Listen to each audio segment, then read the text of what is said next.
Hi, welcome back to the channel, and today we're coming direct from the medical centre in Area 18 on Arb Corp, following last week's unfortunate incident. Now, unfortunately, there's been an outbreak of Banu flu, and I seem to have been infected. Now, this week's Around the Verse, hosted by Chris Roberts with Sandy Gardner, there was a studio report from the LA studio with Eric Kieran Davis, and here's some of the highlights. Now, Eric told us there are up to 74 employees in the LA office, and made a number of new hires for the engineering team, and that team is now up to 12. And they've recently been working on a new pipe system for the ships. Now, this introduces a new management system for the cooling and individual components for the ship. Now, they're converting the old ships to take this new system, so things like cooling will be a lot more sophisticated. Been working on the purchase transaction system, and it's a system called Remote Methods, which helps to communicate your purchases quicker to the server. Now, they've been working on something called the Control Manager, where you can actually designate to control things like turrets with AI or other things on your ship, or maybe even doors on a space station. Not sure how this is going to work, but obviously it does replace their old systems, so obviously does create a lot more flexibility. Now, they've been working on the grey box for the Anvil Terrapin. Now, obviously work in progress still, but they've got the actual white box version in the engine for some basic flight tests. So this ship's looking quite nice. Now, we've also got the continuing work on the newly redesigned Aurora, the RSI Aurora, obviously bringing it up to spec to the other more modern ships in the game. Now, this is looking very nice as well. Now, one of the most exciting things to see from this studio report was the continuing tests of the new planetary tech. Now, this is Daymar, I believe, and they're doing a canyon comes trench run. So let's have a look at that.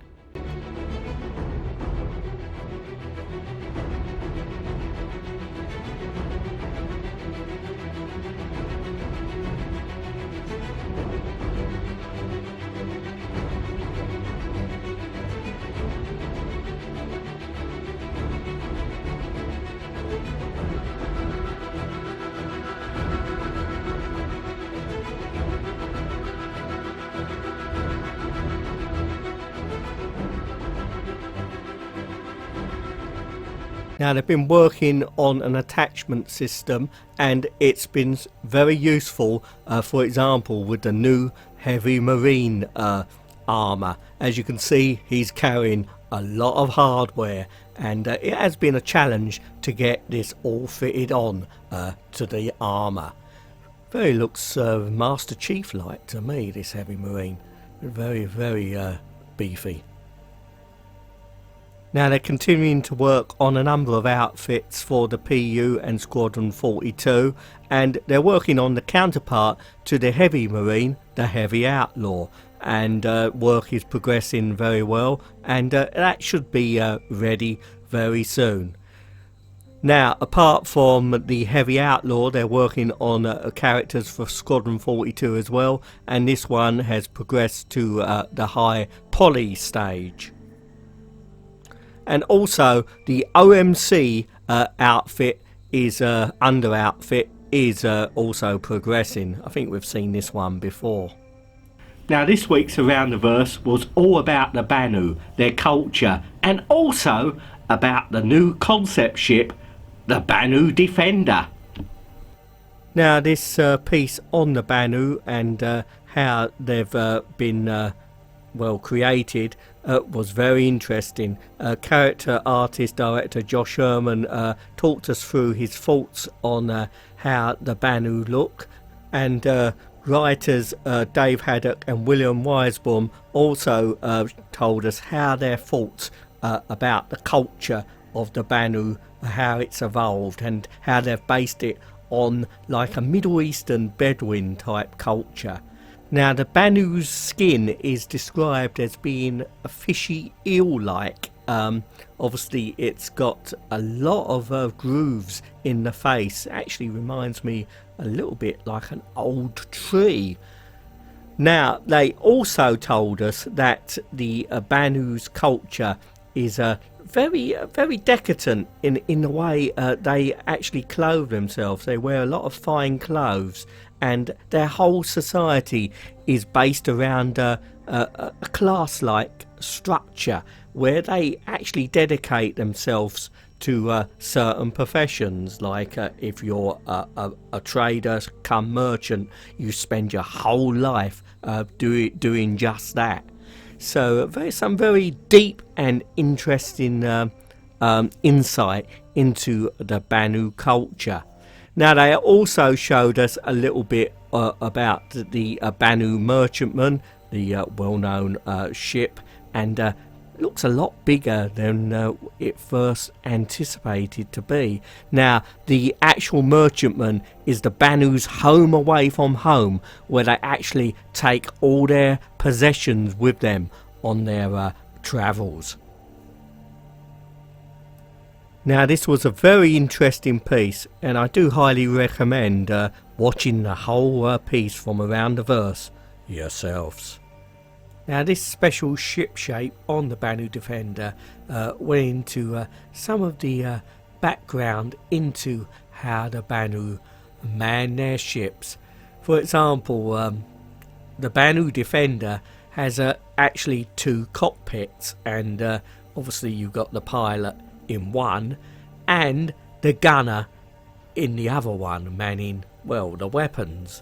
Obviously a single person or Banu can actually man the ship themselves. Now, obviously this is different than a lot of the UAE ships, where a gunner would be in a separate turret. Now, the Banu Defender is obviously a fairly unique design, obviously a lot different than well, all the ships we've seen in the game so far. Now, the Banu actually use not only their own technology, but they actually borrow a lot of technology from their ships from some of the other races, like the Jean and the Tavaran. The actual Jean supply the engines for the Banu Defender, and the Tavarian, if I've pronounced that right, actually provide the shields. In fact, the Banu Defender has got some of the best shields in the game for its ship class, but unfortunately, once you're through the shields, you may find that the hull is a little bit brittle. Now, the design of the Banu Defender is very interesting, and straight away I did notice that there would be problems with the visibility from them two individual cockpits because of the, well, I call them the lobster arms sticking out on either side. Now, from the concept images we've got, it does seem that your visibility will be restricted. In its landing configuration, the Banu Defender does actually drop those lobster arms to actually use as a well, part of its landing mechanisms. However, I'm not sure in flight whether maybe them arms do drop a little more than what we've seen so far, but by looking actually at the holo viewer, you can see that the cockpits are a little bit raised, but they're not raised enough to give full visibility. So obviously there's already been a lot of feedback on the RSI Spectrum, as I should call it now, not the RSI forums, but and also on Reddit as well, about the visibility issues. Now, in the past, as we saw last week, they did respond to obviously problems with visibility from the Javelin's main bridge, and that was a ship which was pretty much far into production, and they changed the actual bridge of that ship. Now, the Banu Defender, what changes could they make? Well, maybe they could lower the arms a bit more, or shift those cockpits up. Very possible that they could try something like that. But bearing in mind that there's going to be probably some question and answer sessions on the RSI site over the coming week, so it's probably best to keep an eye on that. Now, the Banu Defender is a very long-range escort fighter, obviously to escort ships like the Merchantman, and it does have some sleeping accommodation and also some basic storage room as well. So the Banu Defender sale runs up until May the 1st. Now, there's a variety of buying options. Now, you can buy the War Bond edition, which of course is slightly less expensive. That's because you can't use any store credit. Now, obviously these are the dollar prices up. Prices in your local currency will vary depending on your exchange rates. I'll be looking obviously at British pounds. So the sale runs, as I said earlier, until the May 1st, and obviously all the sales of these ships does go into actually funding the game, and obviously if you don't want to buy these ships, you don't have to. You can aim to earn them, as with all the ships in game.